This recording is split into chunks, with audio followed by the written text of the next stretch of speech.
दोस्तों, आज की सबसे पहली और बड़ी खबर। झारखंड की जेलों में बंद 32 कैदी होंगे 15 अगस्त को रिहा। झारखंड की विभिन्न जेलों में सजा काट रहे 32 बंदियों को 15 अगस्त स्वतंत्रता दिवस के अवसर पर रिहा किया जाएगा। झारखंड सरकार ने इन सभी दोष सिद्ध बंदियों की सजा माफ कर दी है। आजादी का अमृत महोत्सव के कार्यक्रमों के क्रम में पहले चरण 15 अगस्त के अवसर पर बंदियों के जेल में अच्छे आचरण को देखते हुए उनकी शेष सजा अवधि माफ करते हुए रिहा करने का फैसला लिया गया है।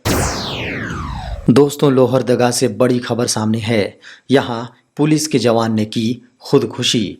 झारखंड के लोहरदगा में पुलिस के जवान ने अपनी सर्विस रिवॉल्वर से स्वयं को गोली मारकर खुदकुशी कर ली है।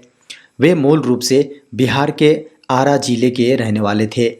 लोहरदगा के आदर्श नगर में किराए के मकान में अकेले रहा करते थे। बताया जा रहा है कि ड्यूटी से लौटने के बाद स्वयं को गोली मार ली। खुदकुशी के कारणों का पता नहीं चल पाया है।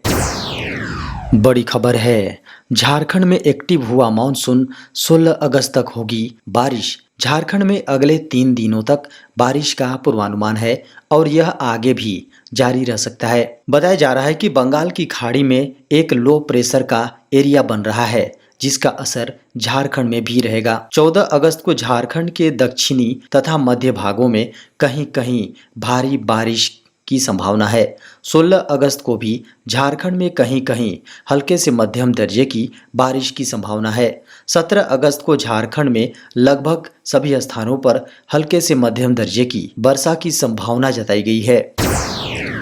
झारखंड में पेयजल आपूर्ति के लिए 2300 करोड़ रुपए की योजना की स्वीकृति। झारखंड सरकार ने झारखंड के 18 कस्बों में पेयजल आपूर्ति के लिए 2300 करोड़ रुपए की योजना के मसौदे को मंजूरी दे दी है।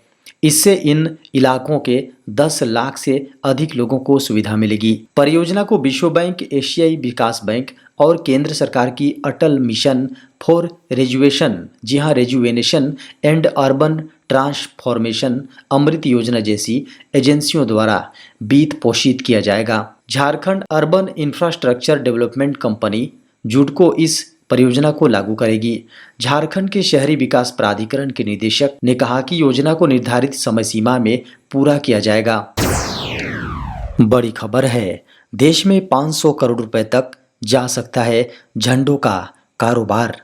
देश आज़ादी के 75 साल पूरे होने पर आज़ादी का अमृत महोत्सव मना रहा है। इस मौके पर केंद्र सरकार ने 13 से 15 अगस्त तक हर घर तिरंगा अभियान के तहत तिरंगा फहराने का आह्वान किया है। सरकार के इस अभियान के कारण इस वर्ष झंडे की बिक्री कई गुना बढ़ गई है। इस अभियान का सीधा फायदा झंडे बनाने वाले कारोबारियों को हो रहा है, जिन्हें सरकार के इस कदम के चलते 25 से 30 करोड़ तिरंगे बिकने की उम्मीद है।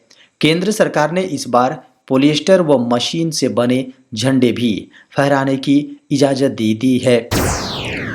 झारखंड में सूखे से राहत देने के लिए किसानों के लिए सरकार ने बनाई योजना।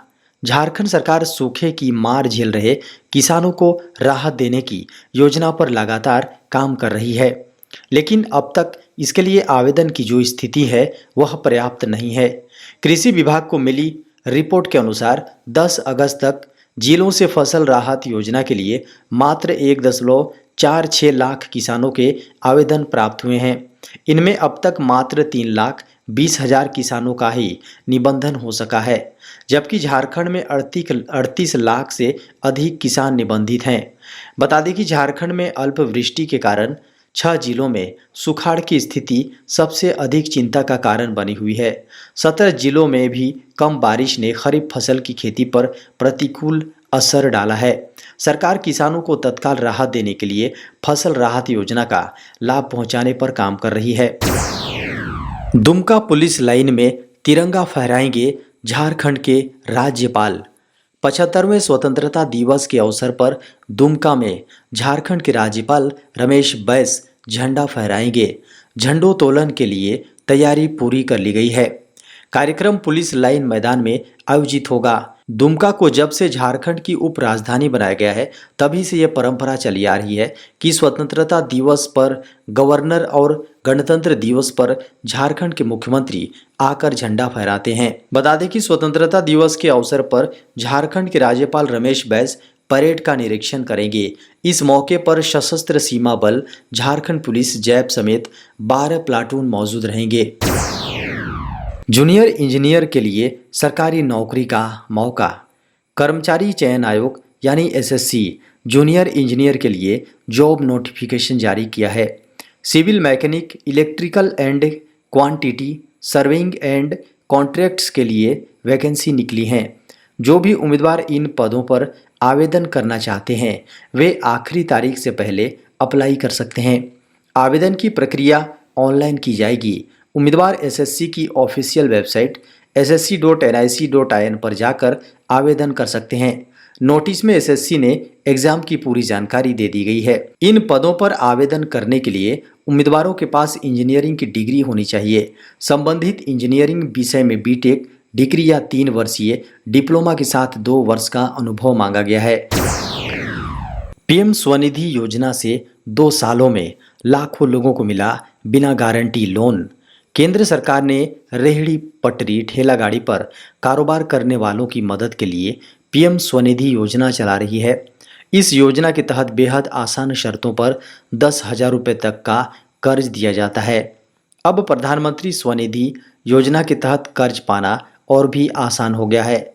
अब रेहड़ी पटरी पर कारोबार करने वाले देश भर में फैले 3.8 लाख कॉमन सर्विस सेंटर्स यानी सीएससी के जरिए यह लोन ले सकते हैं। इस योजना को शुरू हुए 2 वर्ष हो गए हैं। इससे लाखों लोगों को फायदा मिला है। प्रधानमंत्री स्वनिधि योजना, जिसे स्ट्रीट वेंडर्स आत्मनिर्भर निधि योजना भी कहा जाता है, को आवास एवं शहरी मामलों के मंत्रालय की ओर से फंड मिल रहा है। इस स्कीम के तहत स्ट्रीट वेंडर्स 10,000 रुपये के लोन के लिए अप्लाई कर सकते हैं। वहीं लोन चुकाने के बाद दूसरी बार 20,000 रुपये और तीसरी बार 50,000 रुपये तक का लोन मिल सकता है। देश भर में कोरोना के लगभग 16,000 नए मामले, 68 और मरीजों की मौत। देश में पिछले 24 घंटे के दौरान कोविड-19 के लगभग 16,000 नए मामले सामने आए और संक्रमण से 68 मरीजों की मौत हो गई है।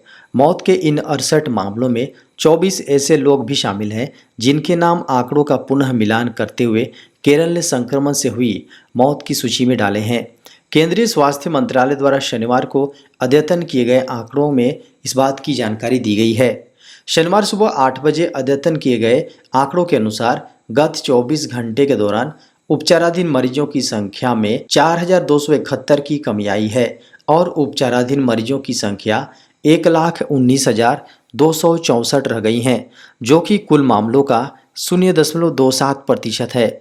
आंकड़ों के अनुसार कोविड-19 के 15,815 नए मामले सामने आने के साथ देश में अब तक संक्रमित हुए लोगों की कुल संख्या 4,42,39,372 हो गई हैं, जबकि 68 लोगों की मौत से महामारी में जान गंवाने वालों की कुल संख्या 5,26,996 तक पहुंच गई हैं। स्वास्थ्य मंत्रालय ने बताया कि कोविड-19 से उबरने की राष्ट्रीय दर 98.54% है। यूट्यूब का ऑनलाइन स्टोर होगा जल्द लॉन्च। यूट्यूब जल्द ही अपना पहला ऑनलाइन स्टोर लॉन्च करने वाला है। शुक्रवार को स्ट्रीट जर्नल की एक रिपोर्ट में इसका दावा किया गया है। यूट्यूब का online store streaming video service के लिए होगा। रिपोर्ट्स के मुताबिक यूट्यूब इसके लिए कई बड़ी इंटरटेनमेंट कंपनियों से बात कर रहा है। यूट्यूब के ऑनलाइन स्टोर का नाम चैनल स्टोर होगा। बताया जा रहा है कि यूट्यूब अपने ऑनलाइन स्टोर के लिए पिछले महीने 18 महीने से काम कर रहा है। हालांकि इसकी जानकारी पहली बार सामने आई है। यूट्यूब ने इस रिपोर्ट पर अभी तक आधिकारिक तौर पर कुछ भी नहीं कहा है। यूट्यूब की योजना सैटेलाइट टीवी वाले यूजर्स को सब्सक्रिप्शन आधारित वीडियो स्ट्रीमिंग सर्विस पर लाने की है। अपने ऑनलाइन स्टोर की लॉन्चिंग के बाद यूट्यूब रोकू और एप्पल जैसी कंपनियों की लिस्ट में आ जाएगा। रोकू और एप्पल के पास पहले से ही सब्सक्रिप्शन आधारित वीडियो स्ट्रीमिंग सर्विस है। ट्विटर को टक्कर देने के लिए खुद की सोशल मीडिया साइट ला रहे हैं एलन मस्क। एलन मस्क अब स्वयं की सोशल मीडिया साइट लाने की तैयारी में है। ट्विटर के खिलाफ अपनी चल रही कानूनी लड़ाई के बीच टेस्ला के सीईओ एलन मस्क ने ट्विटर के लिए एक कॉम्पिटिटर के रूप में अपनी खुद की एक सोशल साइट, जी हाँ सोशल मीडिया साइट को टीच किया है। अपने एक फॉलोअर के सवाल का जवाब देते हुए मस्क ने एक संभावित नए सोशल मीडिया प्लेटफॉर्म x.com की ओर हिंट करते हुए एक ट्वीट किया है। मंगलवार को एक सोशल मीडिया यूजर ने अरबपति टेक टाइकून से पूछा कि क्या उन्होंने अपना खुद का सोशल प्लेटफॉर्म बनाने के बारे में सोचा है। मस्क, जो ट्विटर पर काफ़ी एक्टिव हैं, ने इस सवाल पर ध्यान दिया और बस x.com लिखकर जवाब दिया। x.com 2 दशक पहले स्थापित एक स्टार्टअप मस्क का डोमेन नाम हुआ करता था, जिसे बाद में उन्होंने फाइनेंशियल सर्विस पेपाल के साथ विलय कर दिया। पीएम किसान योजना के तहत बढ़ी ई-केवाईसी कराने की डेडलाइन। केंद्र सरकार ने किसानों को बड़ी राहत दी है। पीएम किसान योजना के तहत किसानों को ई-केवाईसी कराने की अंतिम तारीख को बढ़ा दिया गया है। पीएम किसान योजना की वेबसाइट पर अपडेट के अनुसार अब किसान 31 अगस्त 2022 तक ई-केवाईसी को पूरा कर सकते हैं। इससे पहले यह डेडलाइन 31 जुलाई दी गई थी। इसके अलावा अगर आप ऑफलाइन यह काम करना चाहते हैं तो सीएससी सेंटर पर जाकर कर सकते हैं। प्रधानमंत्री किसान सम्मान निधि योजना के तहत लोगों को हर साल 6,000 रुपये दिलाया जाता है। यह रकम किसानों के खाते में 3 किस्त में दिया जाता है। हर किस्त 4 महीने के अंतराल पर जारी की जाती है।